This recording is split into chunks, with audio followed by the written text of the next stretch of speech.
Good morning and welcome to KidNuz. I'm Kim. Today is Wednesday, July 8th, 2020. And we begin with the President of the United States wading into an issue that is front and center for 50 million American kids.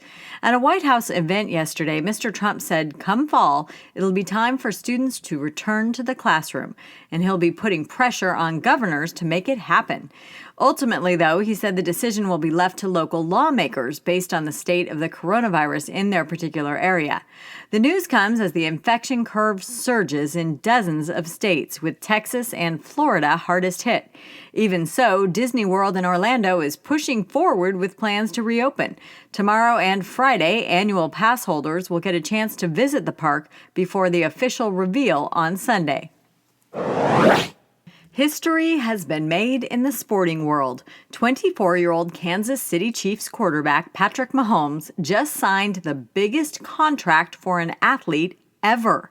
It's worth $503 million over 10 years, making him the first $500 million player on the planet. Another quarterback is also in the news this morning. Colin Kaepernick has teamed up with Disney and ESPN to make a documentary series about his life. The former 49er was exiled from the league in 2016 when he took a knee during the national anthem to highlight racial inequity and protest police brutality, issues that are now back in the headlines. The show will reportedly focus on the intersection of sports, culture, and race. As for getting back on the field, sources say he's in excellent shape and ready to play, but has yet to receive a call. Not even the wildly popular musical-turned-TV movie Hamilton can escape the national conversation about race. The play tells the story of Treasury Secretary Alexander Hamilton and some of the other founding fathers through song. While it doesn't shy away from some of the not-so-nice things about America's first politicians, it is largely sympathetic in the way it portrays slave owners. Creator Lin-Manuel Miranda responded to the criticism on Twitter, quote, "All the criticisms are valid. The sheer tonnage of complexities and failings of these people I couldn't get. I took 6 years and fit as much as I could in a 2.5-hour musical. Did my best. It's all fair game." Rarely does the finding of a time capsule dovetail so seamlessly with current events. But the recent toppling of a Confederate statue in North Carolina revealed a long-lost box from none other than General Robert E. Lee, who fought to preserve slavery in the South. His likeness stood in Raleigh for 126 years until the governor recently declared that monuments to white supremacy don't belong in places of allegiance. When the statue came down, the box popped up. It was damaged inside and out, but a few of the items were salvageable and preserved, including a pair of buttons that most likely belonged to Lee himself, and a lock of hair believed to be from his horse, Traveler. Both the statue and the artifacts are reportedly headed to a less visible location. And there's more trouble for the general in nearby Virginia, where the faculty of Washington and Lee University just voted to drop his name from the school.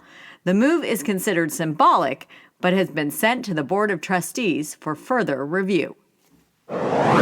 Time may be running out on TikTok. The highly addictive short-form video app is now in the crosshairs of some lawmakers in Washington, D.C. because of its origins in China. Earlier this week, Secretary of State Mike Pompeo said that the U.S. is looking at whether to ban the platform here in the U.S. Questions about where the Beijing-based company stores the data of its American subscribers and how it uses that data has long been a source of concern. So much so that last year TikTok changed its sharing policies. Now, according to a company spokesman, the CEO is currently an American.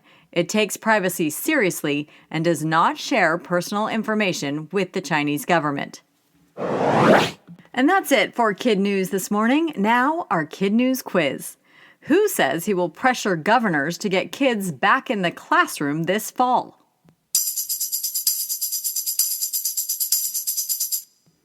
President Trump, who is the sporting world's first $500 million athlete.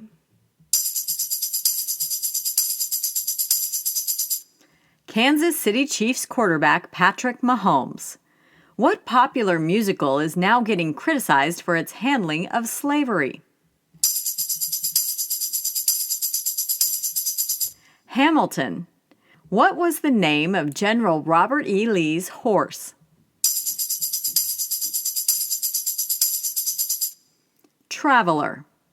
In One for the Road this morning, an update on the Eau de Space perfume we told you about last week.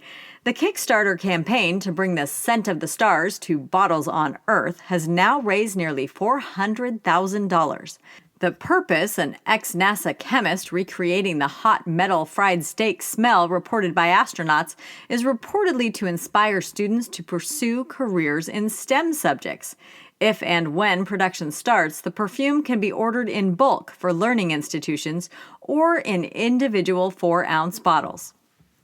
Before we go, we have birthday shout-outs for Aiden in Vienna, Virginia, Ethan in Gilroy, California, and John in Bonita Springs, Florida. Thanks for listening, everyone. We hope to see you back here for more Kid News tomorrow morning.